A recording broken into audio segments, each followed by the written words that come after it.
So good morning to all of you. Today's lecture is on descending tracts.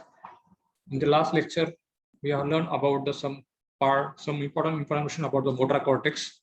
There is nothing but the frontal lobe. We have also learned about the cerebral hemisphere.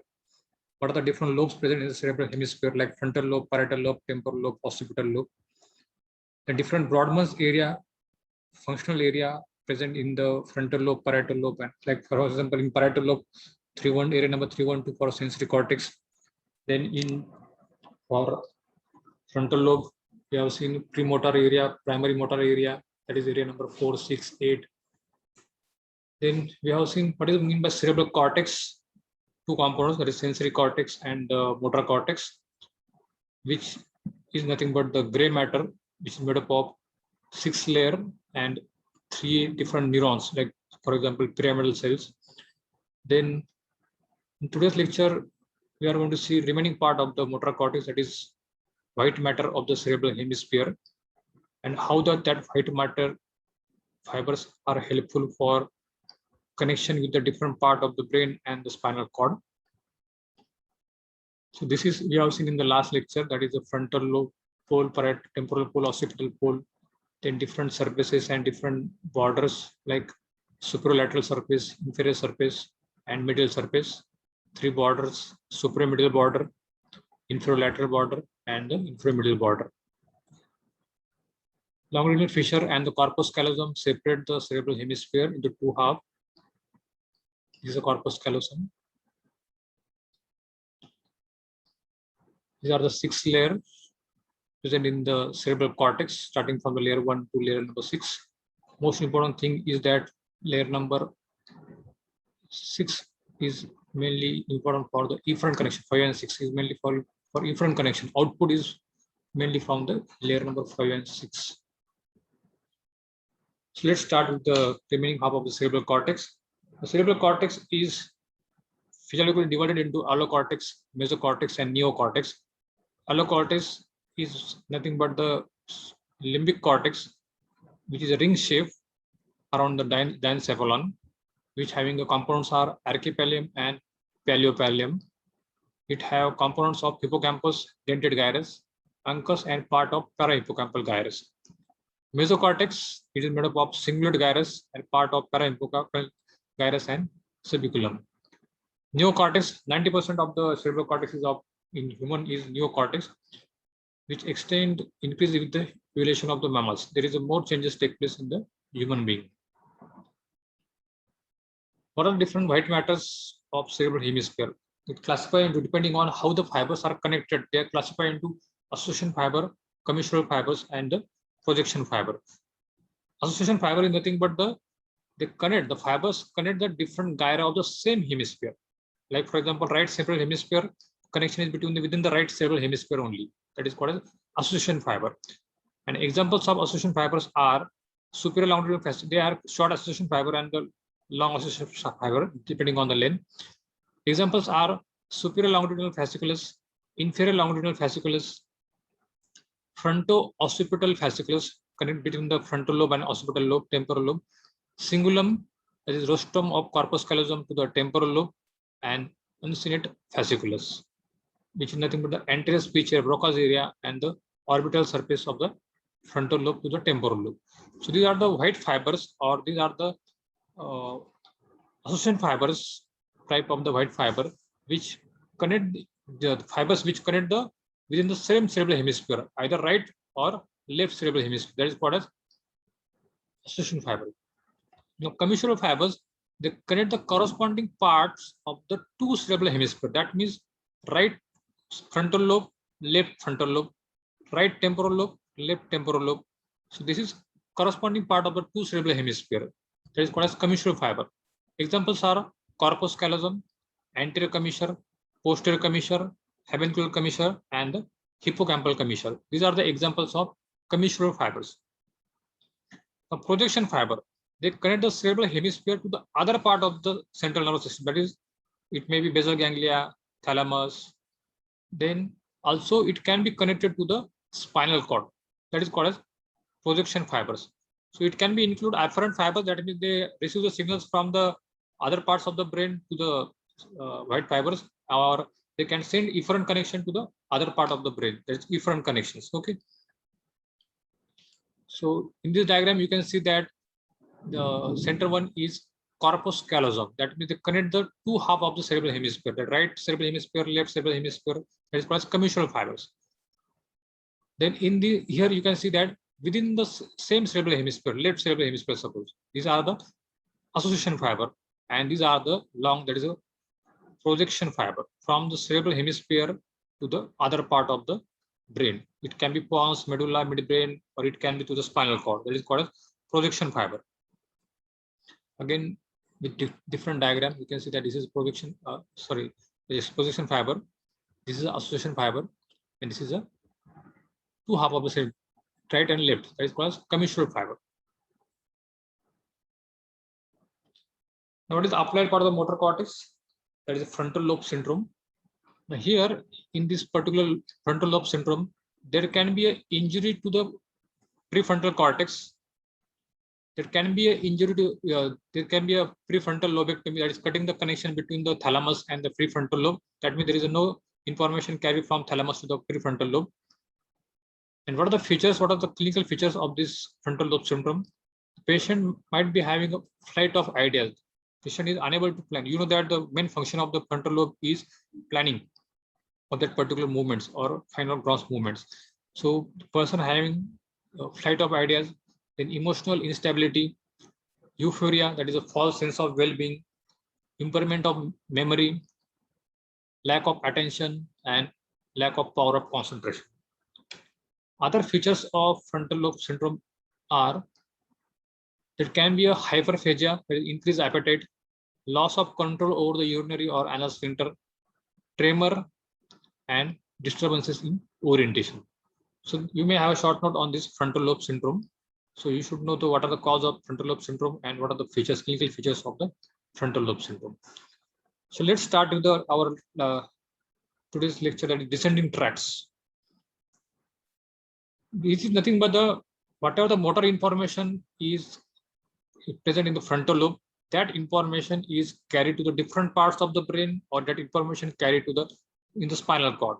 So depending on that, you can have a direct pathway and indirect pathway. Direct pathway, corticospinal, that is cortex, motor cortex to the spinal cord. Indirect pathway, signals to the basal ganglia, cerebellum, that is other part of the brain, that is called as indirect pathway. Okay. So it can be classified either the fibers which are ending in the spinal cord, that is pyramidal or extrapyramidal tract, and extrapyramidal tract. Fibers which are end in the brainstem, you can have depending on the fibers which are end in the particular red nucleus or tectum nucleus. Depending on that, you can have corticonuclear, corticopontocerebral, corticorubral, corticotectal. So depending on which part of the fiber end or which part of that particular brainstem area, either midbrain, medulla, pons, depending on that, the name is given. Okay. Now coming to the descending tracts, it can be classified into pyramidal tracts and extrapyramidal tracts. In pyramidal tracts, again, you have two components: the fibers which get crossed, that is called as cross pyramidal tract, and the fibers which remains uncrossed, that is called as anterior corticospinal tract. Okay, so there are two types of pyramidal tracts. One is called as cross, that is also called as lateral corticospinal tract. Why it is called as lateral and why it is called as anterior, that I am going to show in the diagram why it is called lateral and anterior. So remember that pyramidal tracts are of two types, that is a lateral corticospinal tract and the anterior corticospinal tract.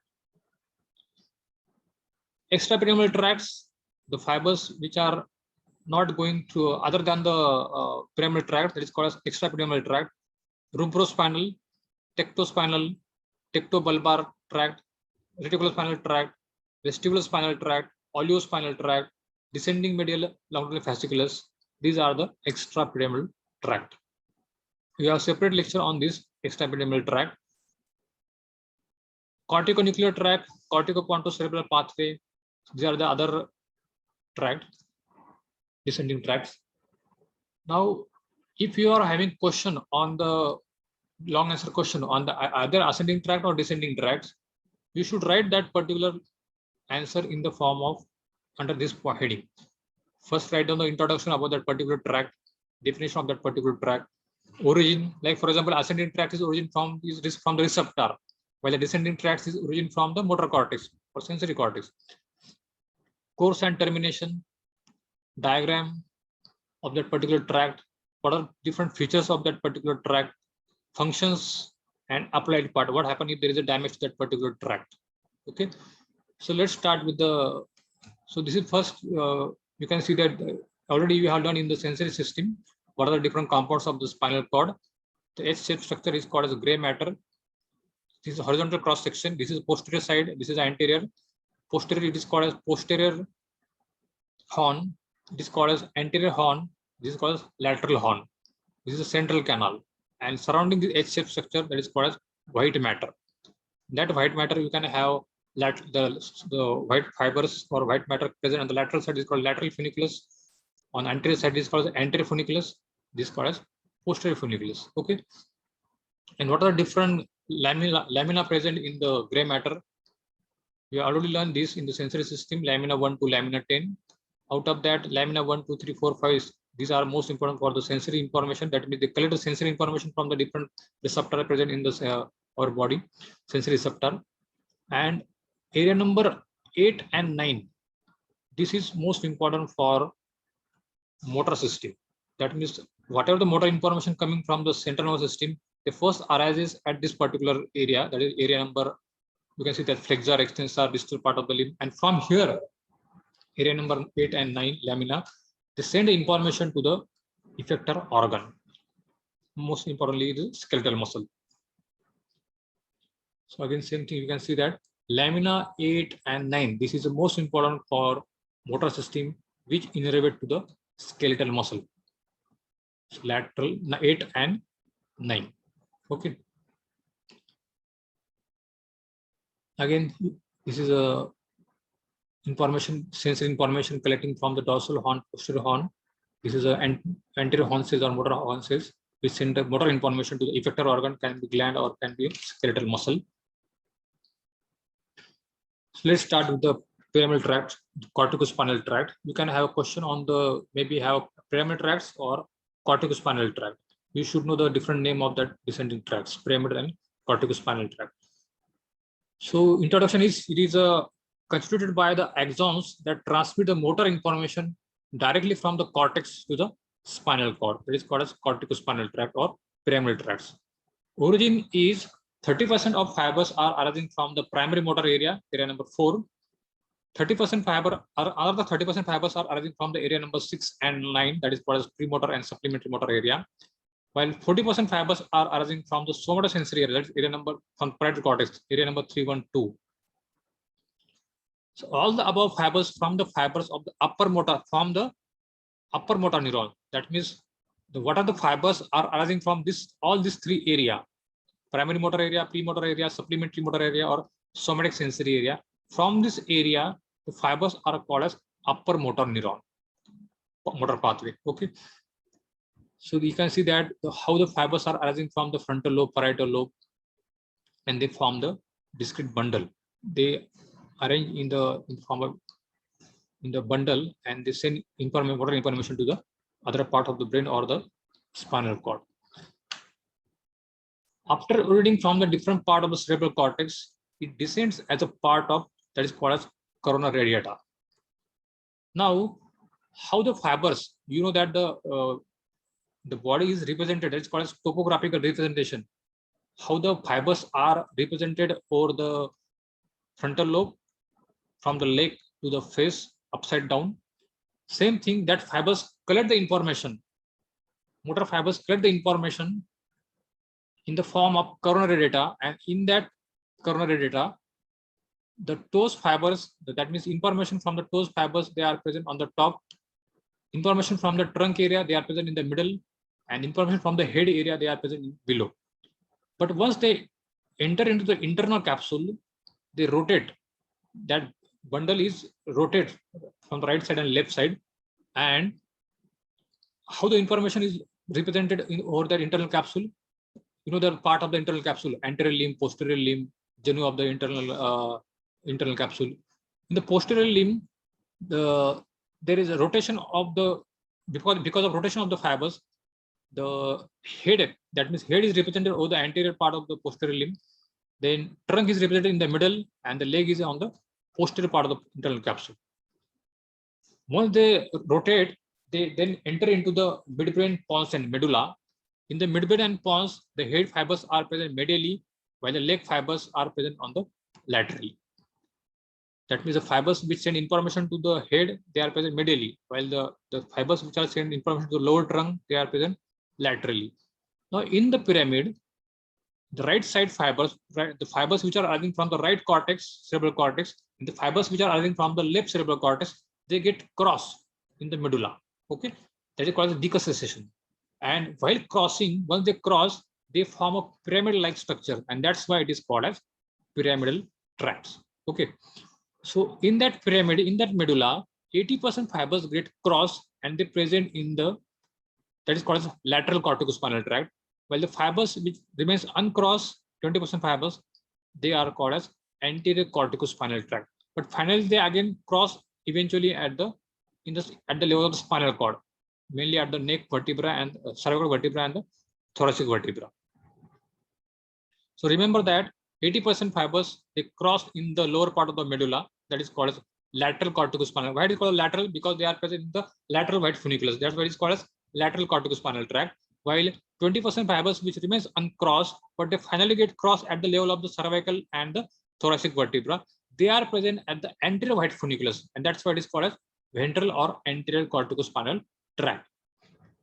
You can see that this red line, that's corticospinal tract, how they are present in the internal capsule, then they enter into the midbrain pons and medulla, and in the medulla, lower part of the medulla, the 80% fiber, they get crossed to the opposite side, that is called as, suppose right side fiber, they cross to the left side, and left side fiber, they get crossed to the right side, that is called as lateral corticospinal tract. While the 20% fibers which remain uncrossed, but finally they get crossed at the thoracic and cervical vertebra, that is called as anterior or ventral corticospinal tract. So you should draw the diagram of the descending pyramidal tract. So in this diagram, you can see that suppose this is the left side fibers from the cerebral cortex, they enter into the midbrain pons, and in the lower part of the medulla, they get crossed. 80% fibers, they get crossed, and you can see that the fibers which are present in the lateral white funiculus, that is called as lateral corticospinal tract. Fibers which are present in the anterior white funiculus, that is called as anterior corticospinal tract or ventral corticospinal tract.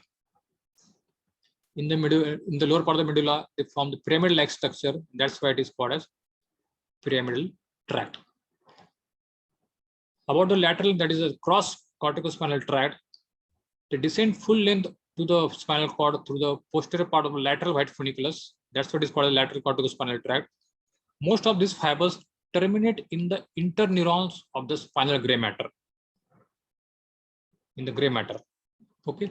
Then which carry the impulse to the neurons situated in the ventral gray horn. Okay, so from the interneuron, they enter into the ventral gray horn, also called as anterior motor neuron, and then from there, anterior motor neuron, they send information via the ventral horn, ventral nerve root to the skeletal muscle effector organ. So this is about the lateral corticospinal tract. So from the cortex to the interneuron, that is called as upper motor neuron, and from the anterior horn cells, ventral motor neurons to the effector organ, skeletal muscle, that is called as lower motor neuron. So you remember this terminology, what is meant by upper motor neuron and the lower motor neuron, because in the applied part you will have a question on the upper motor neuron lesion and the lower motor neuron lesion. So upper motor neuron is nothing but from the cortex, what are the motor fibers are coming from the cortex up to the interneurons, that is called as upper motor neuron, while from the anterior horn cells, motor horn cells to the effector organ, that is called as lower motor neuron. Now what happens about the uncrossed fiber, that 20% fibers which remains uncrossed, but they finally get crossed at the thoracic and the cervical vertebra. They are present in the anterior white funiculus, that's why it is called as anterior corticospinal tract. They reach up to the mid-thoracic region and they finally cross to the opposite side. Again, the termination is same. That means they first enter into the interneuron and then enter into the anterior horn cells and then send information to the effector organ that is called as skeletal muscle. That means termination is in the same manner like that of the lateral corticospinal tract. So in this diagram, we can have both the lateral corticus in this is lateral corticospinal present in the lateral white funiculus. This is anterior corticospinal tract. You can have this anterior corticospinal tract uncrossed. Okay. The termination, as you know that some fibers enter into the interneurons or some fibers that directly enter into the anterior motor neurons directly on the anterior horn cells. So 50% fibers they end in the cervical up to the cervical vertebra, 20% fibers they end up to the thoracic vertebra, and remaining 25% fibers they enter up to the lumbosacral vertebra. So you may have MCQ on this 50% fibers, 20% fibers, and 25% fiber. How the termination of anterior and lateral corticospinal tract take place. This is all about the anterior and lateral corticospinal tract, from the anterior horn cells to the effector organ, from the anterior horn cells interneuron, then anterior horn cells, and then to the effector organ.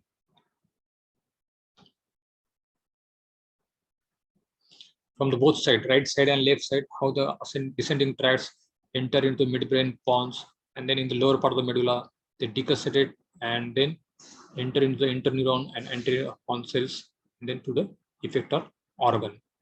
This is about the descending tracts. What are the important features of the descending tract or pyramidal tracts? First is the fibers are unmyelinated up to the up to the 1 year of baby, and then myelination complete after the 2 years. Then 1 million fibers is present in the each corticospinal tract.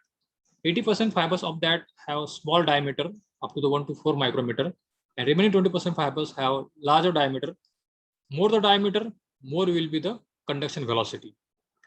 And thus large diameter fibers are arising from the giant pyramidal cells called as wedge cells, PMC, primary motor cortex area, and transmit the impulse at the rate of 70 meter per second. That means large diameter fibers have highest conduction velocity as compared to the small diameter fibers. Again, large diameter fibers have tendency to disappear at old age, and that's why you can observe that in the old person after the 60 to 70 years of age, there is a automatic shaking movements is present. This is because of this large disappearance of the large diameter fibers.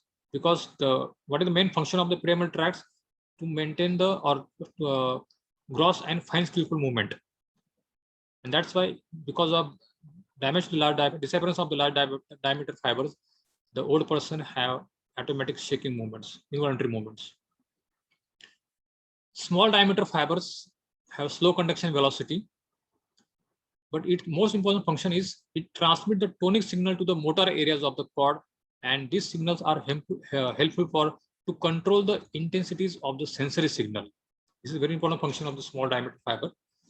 Fibers are very compact, so as you know that from the right side and left side, the fibers compact in the internal capsule. And because of that, even if the small lesion in the internal capsule lead to the very widespread paralysis because of this compactness. What are the functions of the pyramidal tracts? Main function is voluntary control, that is control of voluntary movements. Skillful movements, that means the movements which are present at the fingers and hands. Precision, that is how that particular movements is, whether precise or accurate, and fineness of the movement. This is decided by the frontal lobe, again descending pyramidal tracts. Some part of the descending tracts also helpful to generate the superficial reflex, like plantar reflex, abdominal reflex. This is because of the pyramidal tract. This is whole about how the voluntary movements or fine skillful movements take place with the help of descending tracts. Extrapyramidal tracts. Now coming to the extrapyramidal tracts, the next lecture we are going to have detail about the what is meant by extrapyramidal tracts, what are the different components of the extrapyramidal tract. Extrapyramidal tracts are nothing but the portion of the brain or brainstem that contributes to the motor control, but that are not part of the pyramidal tract other than the pyramidal tract. Okay, that's why it is called as extrapyramidal tracts. They are mainly goes to the basal ganglia, then red nucleus, reticular formation of the brainstem, vestibular nuclei.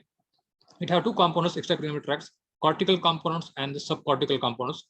In the cortical components, we are having areas of non-specific activity, that is area number, it involves the area number 6, 4, 5, and 22. Then also involve the area number 8, 13, and 19. These are cortical component. Subcortical, that means below the cortex, you can have a telencephalon part, that is corpus striatum, caudate nucleus, putamen nucleus, globus pallidus, amygdala, diencephalon. Then you can have subthalamic nucleus or body of Lewis. Again, subcortical components also involve the midbrain. Then in the pons, you can have pontine nuclei. Medulla, you have vestibular nuclei, reticular nuclei, olivary nuclei. Cerebellum, you are having cerebellar nuclei. So this is a cross section of the midbrain. What are the different nuclei present in the midbrain? You can have a substantia nigra, red nucleus, middle lemniscus. In anatomy, you are having detail about how the midbrain cross section and horizontal section look like. So you just remember the subcortical components of the which involve in the extrapyramidal tracts, some part of the midbrain, some part of the medulla, some part of the pons, which are take part in the extrapyramidal tracts. And main function of the extrapyramidal tract, again, voluntary movements, control of the voluntary movements. Okay. So questions are, enumerate the descending tract, long answer question. Enumerate the descending tracts, write in detail about the pyramidal tracts. That means you should write about the lateral corticospinal tract and the anterior corticospinal tract, starting from the introduction origin to the applied part. Write a short note on functions of the pyramidal tract, and write a short note on frontal lobe syndrome. These are the questions which can be asked on this topic. So this is about today's lecture, that is the descending tracts. Second half of the descending tract, that is called extrapyramidal tract, we will cover in the next lecture.